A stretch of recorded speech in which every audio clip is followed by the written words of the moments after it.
ஒரு மரண தண்டனை வீடியோ தான் சோஷியல் மீடியா மட்டும் இல்ல உலக நாடையே திரும்பி பார்க்க வச்சிருக்கு. ஏன் தானே கேக்குறீங்க? ஒரு 13 வயசு பையன் கவர்மெண்டோட பெர்மிஷனோட 80,000 பேர் முன்னாடி மரண தண்டனை கொடுத்துருக்கான். இப்போ உலக நாடே திரும்பி பார்க்க தானே செய்யும். ஆமாங்க, ஆப்கானிஸ்தான்ல கோஸ்ட் அப்படின்ற இடத்துல மங்கள் கான் அப்படின்றவங்க அப்துல் ரஹ்மான் அப்படின்றவங்களோட ஃபேமிலியை 13 பேரை கொண்டு இருக்காங்க. இதை ஆப்கானிஸ்தானோட சுப்ரீம் கோர்ட் என்ன பண்ணியிருக்காங்கன்னா அவங்களுக்கு மரண தண்டனை கொடுக்குறாங்க. இதை ஆப்கானிஸ்தான் தாலிபானோட சுப்ரீம் லீடர் அப்ரூவ் பண்றாங்க. இது மட்டும் இல்லாம அங்க என்ன பண்ணுவாங்க அப்படின்னு சொல்லி பாத்தீங்கன்னா, மரண தண்டனை கொடுக்கறதுக்கு முன்னாடி பாதிக்கப்பட்ட குடும்பத்துக்கிட்ட கேட்பாங்க, நீங்க மரண தண்டனை கொடுக்குறீங்களா இல்ல மன்னிக்கிறீங்களா அப்படின்னு சொல்லிட்டு.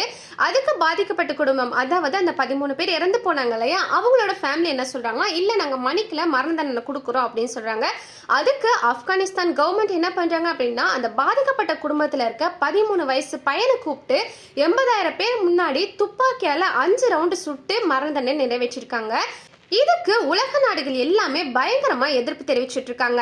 ஆப்கானிஸ்தான்ல தாலிபான் ஆட்சி அமைச்சதுக்கு அப்புறம் இது 11வது மரண தண்டனை. இந்த மரண தண்டனையை பத்தி நீங்க என்ன நினைக்கிறீங்கன்னு சொல்லிட்டு மறக்காம கமெண்ட் பாக்ஸ்ல கமெண்ட் பண்ணிட்டு போங்க.